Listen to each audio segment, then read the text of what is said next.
Yeah, if you don't mind, we'll talk a little bit about metal detecting now. I just got some simple questions. What is the most dangerous item you've ever recovered? Ooh, um, I find a lot of needles. I used to collect the needles, and I used to carry around a sharps container with me, but I break them in my back pocket. So a lot of needles. I find a lot of needles near like bridges and whatnot. But there's a lot of cool finds near bridges, so I still want to just be really careful when I'm digging in the soil there. That's why I always wear my gloves. Yeah. But I find a lot of sharp objects like glass.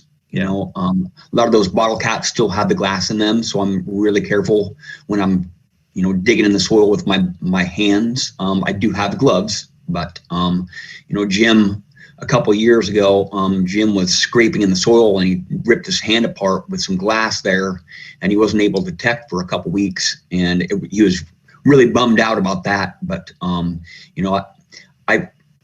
I really haven't found too many dangerous things, like no grenades, no guns. I find a lot of knives.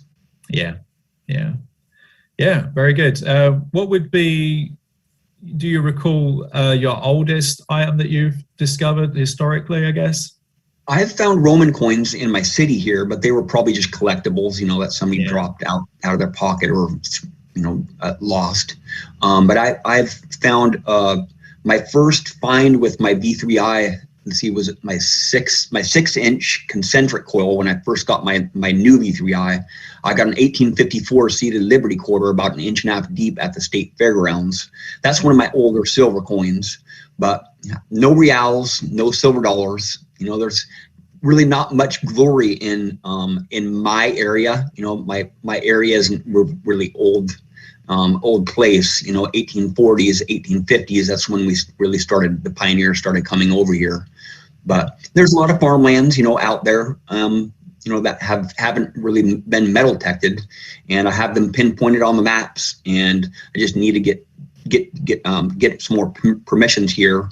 We do have a large permission here that we're going to be digging here probably in the next couple weeks. We just went out there last week, and the ground was just too dry to dig in. Yeah, yeah. Why don't we talk a little bit about locations? I'd actually asked you this question in the comments section, and you responded to me. The question was, if you could metal detect anywhere in the world, where would you metal detect? And you responded Dead Horse Bay in New York. Can you explain a little bit more about that? I imagine a lot of people are probably Googling, this place right now, but what is it about that place more than anywhere else in the world that interests you to go to metal detect?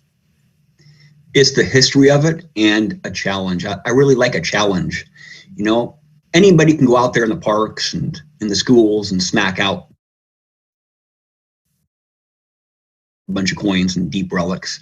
But when it comes to a spot that is so trashy that nobody else wants to detect, and there's relics all over the surface, you can watch those mudlarking videos of them finding just awesome stuff in that soil. And there is some guys who metal detect the Dead Horse Bay, but it has a rich history, and there's a lot at that dump site. And dump sites are some of my favorite places to dig in, and that would be the ultimate challenge.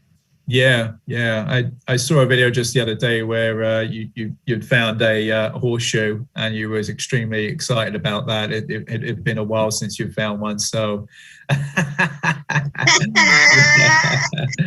nice.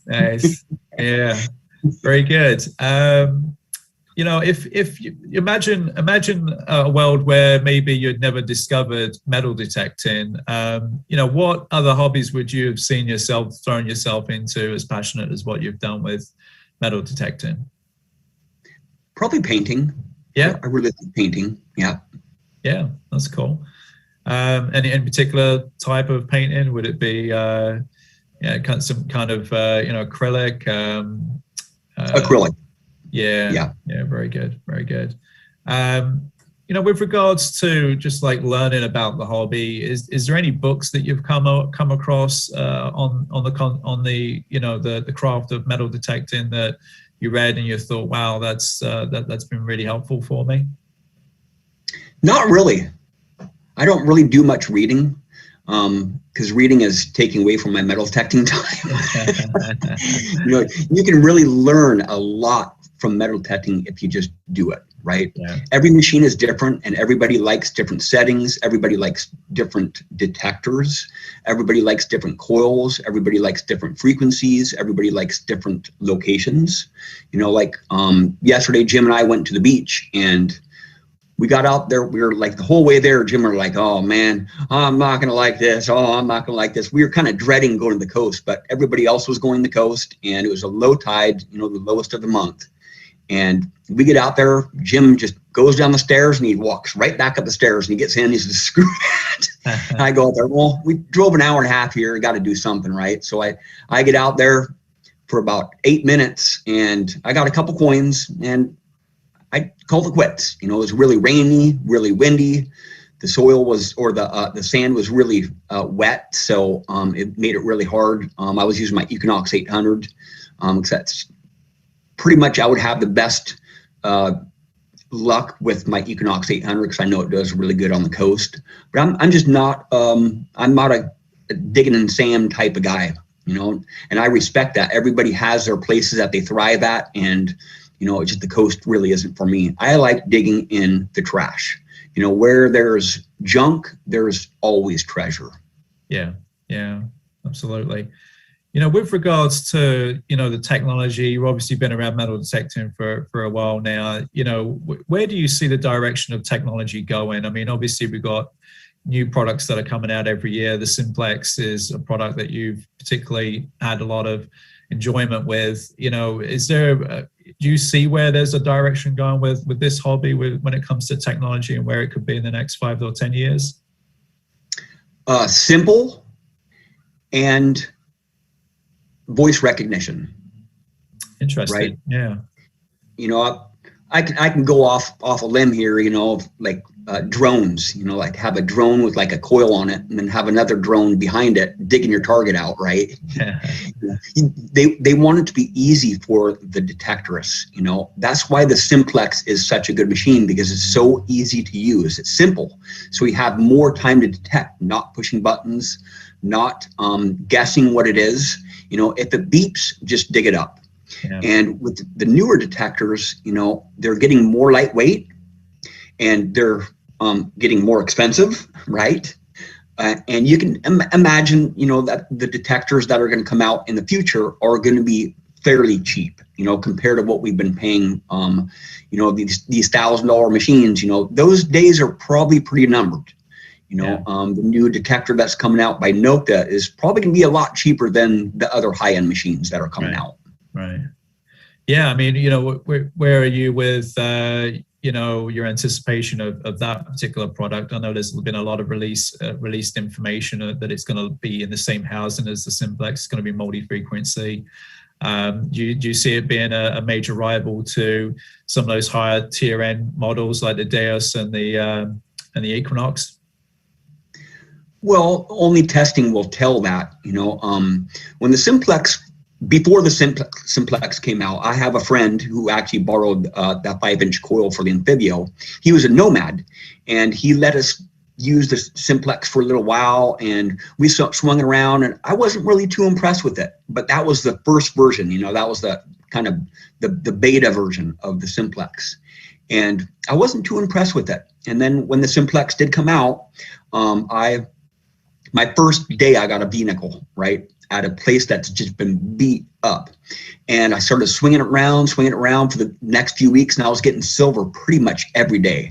And it was pretty amazing, and I really didn't have much high hopes. I don't really expect too much out of a new detector, because I'll just be disappointed in it, if it's a flop.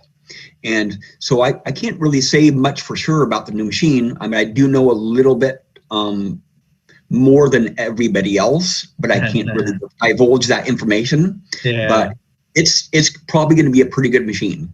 And it's a multi-frequency machine, right? Yeah. So it's the multi-frequency machines have their ups and downs. A lot of multi-frequency simultaneously simultaneous machines that I've used in the past have a lot of instability issues, you know, because you're trying to run multi-frequencies all at the same time. And I've shown in my videos, you know, on a certain target, 14 kilohertz will hit a coin, but 40 kilohertz won't. Or the 14 kilohertz will not hit a gold ring, and the 74 kilohertz will. So if you're running multi-frequencies, you're not going to get a very stable tone. But hopefully that new detector that Nokta is coming out with, it'll have a stable tone and a stable ID when you're running in simultaneous frequencies. And a lot of times when you're running simultaneous frequencies with the other machines that they've manufactured in the past, all these other manufacturers, you're not able to notch out a frequency that you're having problems with. You know, you get out in the field and you put in multi-frequency and you get a bunch of EMI. I don't want to have to drop down my gain because one of those frequencies is having some struggles with some EMI around.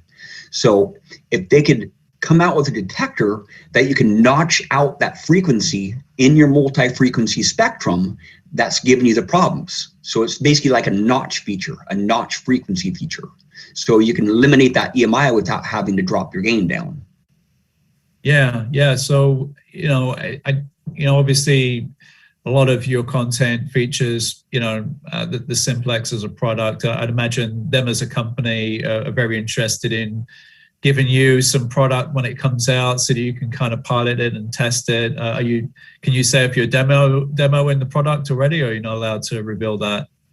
I'm not allowed to reveal it, but I have been given some free merchandise from Nokta. Yeah.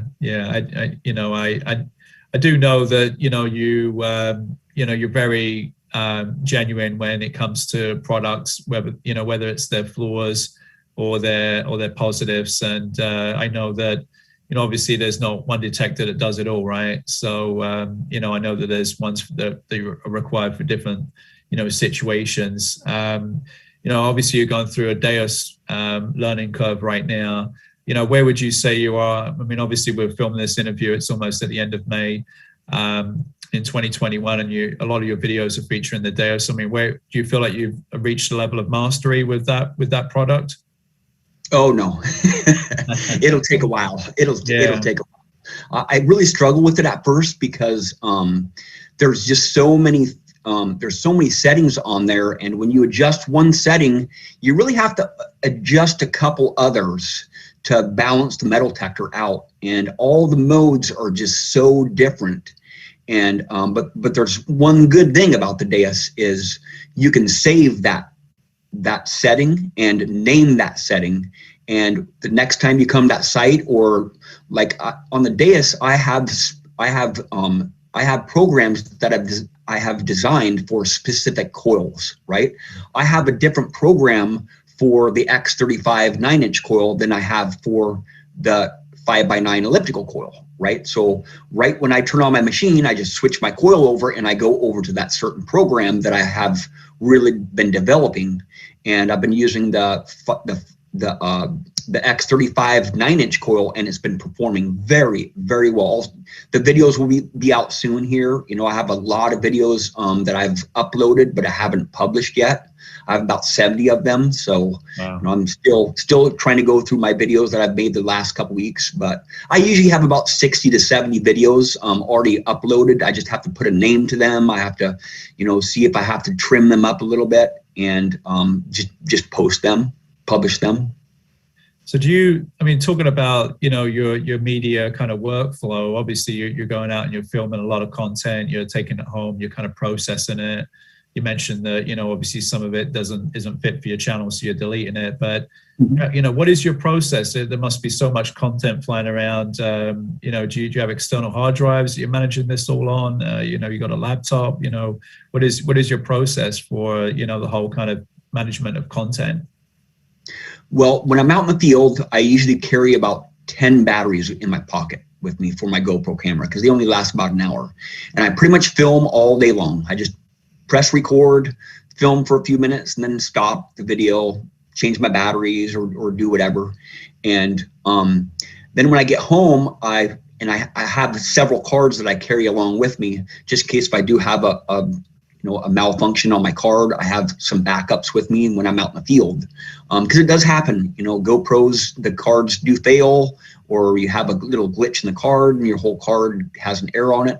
But when I do get home, I take all those videos and upload them to my external hard drive. I think I have a really large hard drive. I had an SDD hard drive, which is a small little unit, and it didn't really have a disk drive in it. It was basically SD cards inside of a unit, and that failed on me. I lost like 2,500 videos, and it just broke my heart, and I was just devastated when I lost that many videos, because I basically lost all of my material. And so I just had to metal tech, had to really make a lot of videos fast. I recovered from that pretty fast. But now when I get home, I upload them to my hard drive, and then I start putting them in different files that I have arranged for. Like, I have a Deus file, I have an Amphibio file, I have a Simplex file, I have different coils for the different videos. And like, I have a curb strip chaos video, like when I have a really good session, quite a few good videos in the curb strips, I just put those right in my curb strip chaos files. So I always have a few extra curb strip chaos videos to post if I need to. Yeah. But that's a big thing, when I'm posting all these videos, I have to put a name to them, right? And that was really tough starting out. How am I going to name all these videos? So if I want to find them in my YouTube archive, how am I going to be able to name these? Like, if I find, like, let's say a silver dime, I want to be able to find that in my archives, so I can maybe put them in my playlist or manage my videos actually on YouTube. So I just came up with the idea of live dig action, because it's really, most of my videos are live digs, and I just base it on there, live dig videos, and then just put a small name to it, a really short name, and then put a little short description of what it is. Hopefully I can get a keyword in there so I can find that video in the future on YouTube, because